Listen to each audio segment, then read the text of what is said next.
Bonjour à tous et bienvenue. Aujourd'hui, on va plonger dans le monde fascinant de la chimie. Mais attention, pas de panique, on ne va pas faire des trucs compliqués, on va plutôt voir la chimie comme un immense livre de recettes qui nous explique comment tout ce qui nous entoure change et se transforme en permanence. On s'est sûrement déjà tous posé la question. Prenez un vélo tout neuf qui brille au soleil, quelques mois ou années plus tard, qu'est-ce qu'on voit apparaître ? De la rouille. Comment ce métal si solide et brillant se transforme en cette espèce de poudre orange ? Eh bien, c'est une véritable enquête chimique et on va la résoudre ensemble. Très bien. Pour comprendre ce mystère de la rouille, il faut commencer par les bases. D'abord, qu'est-ce qu'on appelle une transformation en chimie ? C'est notre point de départ. Alors, oui, je sais, la définition a l'air un peu formelle. Mais en réalité, c'est très simple. Ça veut juste dire qu'on part de quelque chose et qu'à la fin du processus, on obtient des choses complètement nouvelles qui n'existaient pas au début. C'est un vrai changement d'identité chimique. Et pour décrire ces changements, les chimistes ont une méthode super intuitive. L'astuce, c'est de voir tout ça comme une recette de cuisine. Une recette qui nous raconte l'histoire d'une transformation, étape par étape. Alors, à quoi elle ressemble cette fameuse recette du chimiste ? On va décortiquer ça ensemble, vous allez voir, c'est logique. D'abord, dans toute recette, il faut des ingrédients. En chimie, on appelle ça les réactifs. C'est tout ce qu'on met au début. Pour un gâteau, ce serait la farine, les œufs, le sucre. Eh bien là, c'est pareil, ce sont les substances qu'on va mélanger. Et une fois que la transformation a eu lieu, qu'est-ce qu'on obtient ? Le plat final. En chimie, ce sont les produits. C'est notre gâteau qui sort du four. Il n'a plus rien à voir avec les ingrédients de départ, c'est bien quelque chose de totalement nouveau. Et voilà à quoi ressemble la fiche recette officielle des scientifiques. C'est ce qu'on appelle une équation chimique. C'est ultra simple. À gauche, on met les ingrédients, donc les réactifs. À droite, le résultat final, les produits. Et la petite flèche au milieu, elle veut simplement dire « se transformant ».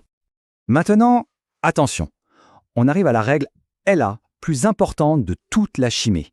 C'est une loi fondamentale, la règle d'or qu'il faut toujours respecter.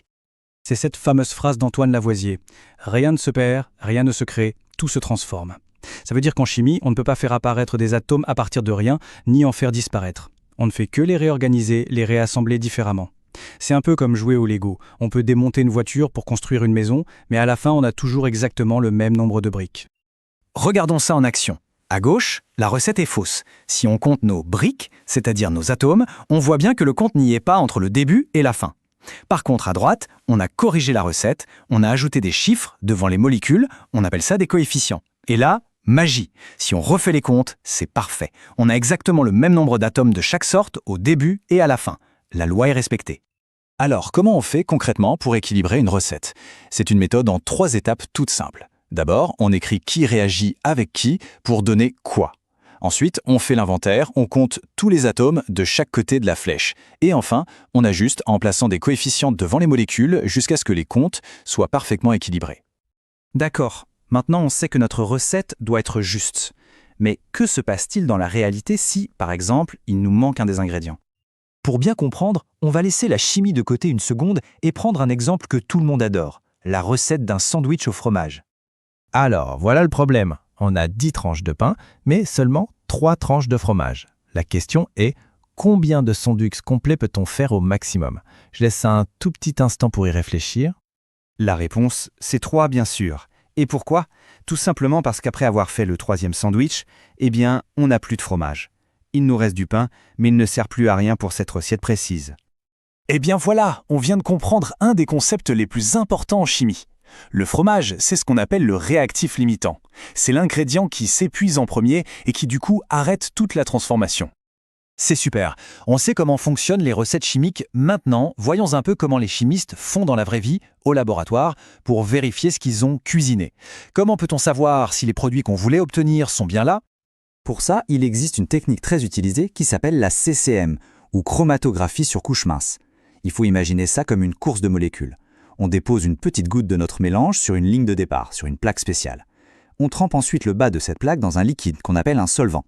Ce liquide va grimper le long de la plaque, un peu comme un buvard, et il va entraîner les molécules avec lui. Mais voilà, toutes les molécules ne courent pas à la même vitesse. À la fin, elles sont séparées et on peut les identifier. Regardons un exemple concret, l'analyse du vin. Grâce à la CCM, on peut jouer les détectives. Ce tableau nous montre les résultats pour 3 types de vins.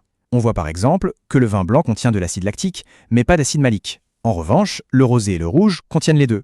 C'est une technique super puissante pour suivre une transformation, comme la fermentation du vin. Et voilà, on a maintenant toutes les bases pour devenir de vrais petits chefs chimistes.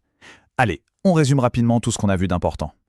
Alors, à retenir, une transformation chimique, c'est quand de nouvelles substances apparaissent. Pour la décrire, on utilise une équation qui est notre recette, avec les réactifs au début et les produits à la fin. La règle d'or, c'est que les atomes se conservent, donc la recette doit toujours être équilibrée. Et enfin, le réactif limitant, c'est celui qui est en quantité insuffisante et qui met fin à la fête. Et tout ça, ça nous amène à une question beaucoup plus large. Maintenant qu'on sait lire et écrire ces recettes chimiques, imaginez un peu toutes les possibilités. Quels nouveaux plats est-ce qu'on pourrait inventer pour répondre aux grands défis de notre époque? Que ce soit pour l'énergie, la santé, l'environnement, tout commence par une simple recette, une équation chimique bien écrite et bien comprise.